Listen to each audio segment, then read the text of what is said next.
Shut up and sit down.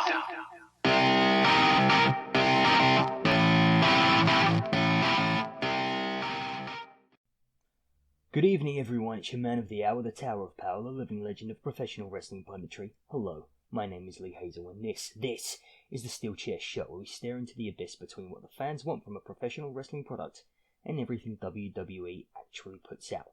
This week is actually a bit of a shame. You see, the brief I had pitched to the Volchhound Overlords was to create a show that would show the distance between what fans want from WWE and what they give us. And if I had the foresight to record myself with an actual visual camera, you would see that I had one hand representing what we want and one hand representing what WWE wants. And if you could see me now, you would see that I have my hands rather far apart. But unfortunately for me, this week they've actually given us hardcore fans something to cheer unironically about. As you probably already know, in the wake of Finn Balor's injury, they've crowned Kevin Owens as champion. Now that tells us something that I have been a massive skeptic of for months now, that WWE are actually committed to this new generation of stars. Proof of that was shown at last month's SummerSlam when they put the belt on Finn Balor in the first place, a talent who was only just risen up from the developmental ranks of NXT. But when he got injured, WWE didn't have to carry on down that road. They could have easily put the belt back on Rollins or even Roman Reigns. Now why Reigns, you might ask?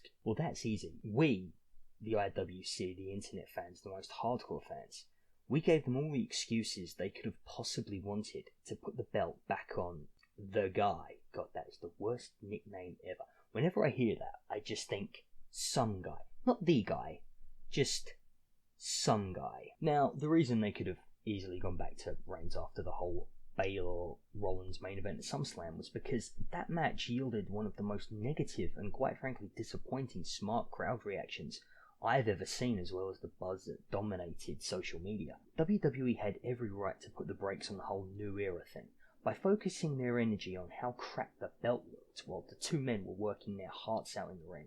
All WWE fans were convincing management of is the fact that they would boo anything given half the chance. That crowd in Brooklyn were essentially telling WWE creative that it's not the passion for the product that drives crowds like that, nor the desire to see their favourite wrestlers pushed.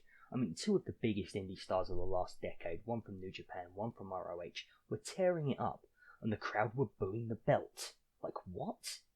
What they were telling WWE is that they would find anything to boo, no matter the quality of the in-ring action.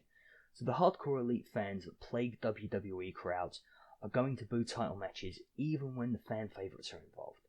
And if they're going to boo WWE's own hand-picked champion, then why shouldn't they go with the hand-picked champion if the result's just going to be the same either way? That's what I had predicted for the Fatal 4-Way on Raw, in any case. WWE having the new era stars momentum being taken away from them by the crowd themselves, by the most hardcore fans, over something so trivial as a belt design. I was really expecting WWE to see this as the fans giving them the green light to have the belt put back on Roman Reigns and to continue down the road that they had already set upon back at the beginning of the year. I mean, what's the worst that could happen? They boo him? They booed the Rollins and Balor match. It would be perfect for them. They really get to stick it to the IWC, whose influence has gotten stronger and stronger over WWE events. WWE are really starting to resent them for that. But it would have been a huge continuation of the pattern that I've seen emerging from WWE for months, if not years now.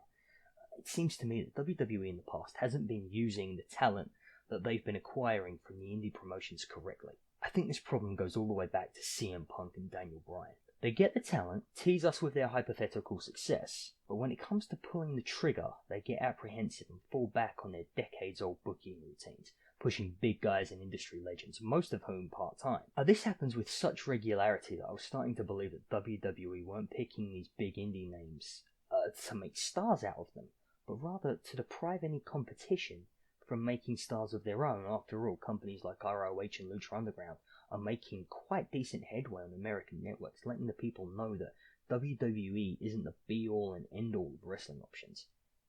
So they've got this talent. They waste it. Their competition isn't what it could be, and WWE rolls right along like Vince does that ridiculous swagger he uses when he walks down to the ring. He looks like a T-Rex with bigger arms. And this is how they've done things forever. But on Raw they showed the first signs of real change.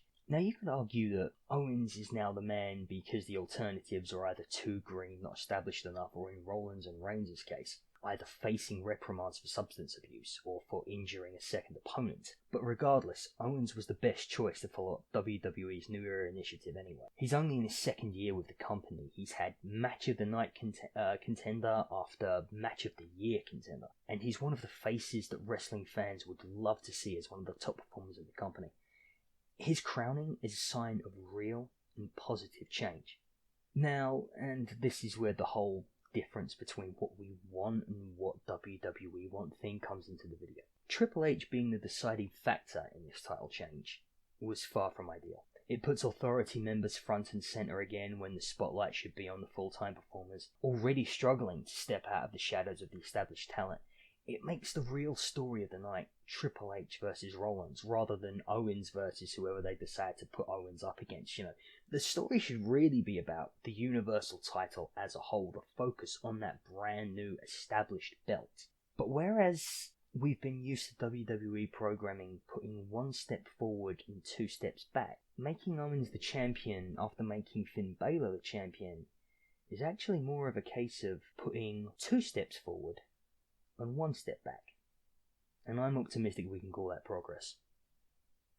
Well folks, there you have it. That was the first ever SteelChair shot. Thank you for listening to all of my ramblings, and please don't forget to like, subscribe and comment if you agree or disagree. Check out the mag below and I'll catch you all on social media.